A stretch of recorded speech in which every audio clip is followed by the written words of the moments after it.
हरे कृष्णा। तो आप सभी भक्तों का बहुत बहुत हार्दिक स्वागत है इस ऑनलाइन सत्र में, जहां हम आज फाल्गुन मास के कृष्ण पक्ष में पड़ने वाली एकादशी के बारे में चर्चा करेंगे। तो यह एकादशी का जो वर्णन है, महिमा और कथा का जो वर्णन है, वो स्कंद पुराण में आता है, जहाँ युधिष्ठिर महाराज भगवान श्री कृष्ण से प्रश्न करते हैं। उनके पास जाते हैं, उनसे पूछते हैं कि हे प्रभु, ये जो फाल्गुन मास के कृष्ण पक्ष में एकादशी आती है, मैं उसकी महिमा जानने का बहुत ही इच्छुक हूँ, तो आप मुझे इसका विस्तार से वर्णन कीजिए। तो उत्तर में भगवान श्री कृष्ण युधिष्ठिर महाराज से कहते हैं कि इस एकादशी व्रत का जो कोई भी व्यक्ति श्रद्धा पूर्वक पालन करता है, तो उस व्यक्ति के उस व्यक्ति को इस जन्म में भी और अगले जन्म में भी विजय की प्राप्ति होती है। यह एकादशी इतनी सशक्त है कि इस एकादशी व्रत का केवल श्रवण मात्र करने से भी वो व्यक्ति के सारे पाप नष्ट हो जाते हैं। इस एकादशी का इतना प्रभाव है कि ये एकादशी करने से पुराने तथा नए सारे पाप नष्ट हो जाते हैं। तो भगवान श्री कृष्ण युधिष्ठिर महाराज से कहते हैं कि एक बार नारद मुनि जी ब्रह्मा जी के पास जाते हैं और उनसे प्रश्न पूछते हैं कि हे देवताओं में श्रेष्ठ ब्रह्मा जी, आप मुझे इस एकादशी की करने से क्या फल प्राप्त होता है, आप मुझे इसके बारे में बताइए। तब ब्रह्मा जी उत्तर में नारद जी से कहते हैं कि हे नारद, इस एकादशी की कथा और विधि के बारे में आज तक मैंने किसी को नहीं कहा है, जो मैं आज तुम्हें बताने जा रहा हूँ। तो इस एकादशी का जो सबसे बड़ा फल है, वो उसके नाम से ही पता लगता है, विजया एकादशी, यानी समस्त मनुष्यों को विजय प्राप्त कराने वाली एकादशी। तो इस एकादशी की विधि कुछ कथा इस प्रकार है कि त्रेता युग में जब भगवान श्री रामचंद्र को 14 वर्ष का वनवास हुआ था, तब भगवान श्री राम, माता सीता और लक्ष्मण जी भिक्षुक की तरह पंचवटी में रहने लगे। जब तब रावण ने माता सीता का अपहरण कर लिया। तब भगवान श्री राम और लक्ष्मण जी अत्यंत व्याकुल होकर उन्हें सीता माता की खोज में निकल गए। तो आगे जाकर उन्हें मतलब आगे जाके सुग्रीव मिले, जो अत्यंत ही पीड़ित थे, और उन्होंने माता सीता के बारे में प्रभु श्री राम से कहा कि उनके साथ क्या हुआ है। तब प्रभु श्री राम और लक्ष्मण जी उनकी खोज में आगे जाते हैं, तो उन्हें उनकी मित्रता सुग्रीव से होती है और वे बाली का वध करते हैं।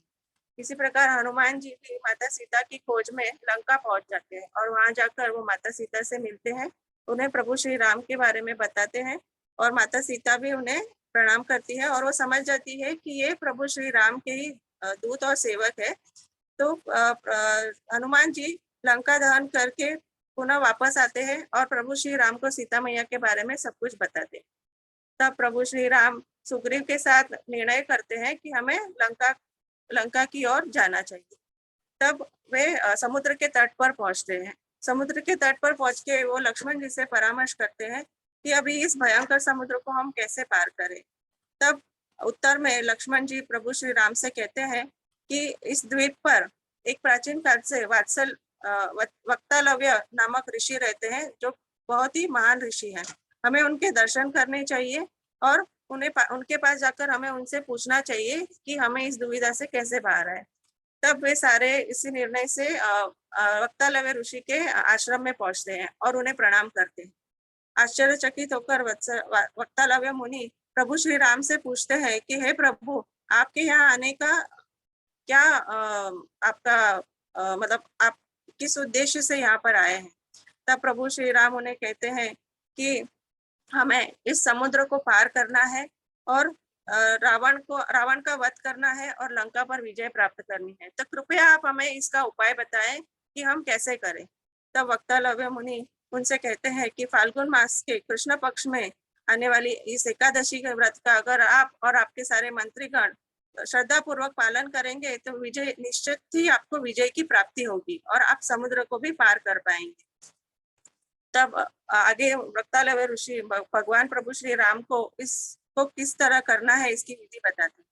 तो इसकी विधि कुछ इस प्रकार है कि दशमी के दिन स्वर्ण, चांदी, तांबा तथा मिट्टी का एक घड़ा बनाकर उसमें पानी भरकर उसके ऊपर आम के 5 पत्ते सजाकर उसे स्थापित करना है तथा उसके ऊपर नारियल तथा जौ को रखना है और कलश के ऊपर भगवान श्री नारायण की मूर्ति की स्थापना करनी है। एकादशी के दिन स्नान इत्यादि समाप्त कर गंध पुष्प दीप नैवेद्य इत्यादि दिखाकर इस कलश की पूजन करना है और इस कलश के पास बैठकर भगवान के नामों का जाप करना है और पूर्ण रात्रि जागरण करके हरि नाम कीर्तन करना है।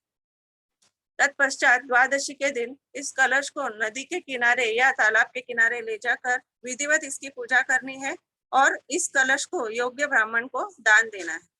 इस तरह अगर आप और आपके सारे मंत्रीगण इस एकादशी व्रत का पालन करेंगे तो आपको निश्चित ही विजय प्राप्ति होगी और आप अपने लक्ष्य में कामयाब होंगे। तब प्रभु श्री राम ने वक्तालव्य ऋषि के कथा अनुसार इस व्रत का विधिवत उन्होंने पालन किया, जिससे उन्हें विजय की प्राप्ति हुई।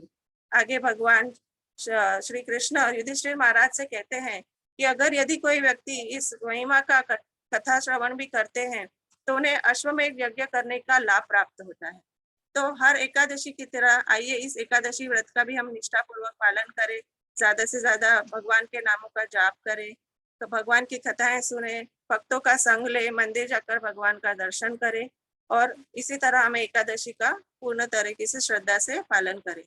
तो आप सभी भक्तों को इस विजया एकादशी की बहुत बहुत शुभकामनाएं। धन्यवाद। हरे कृष्ण।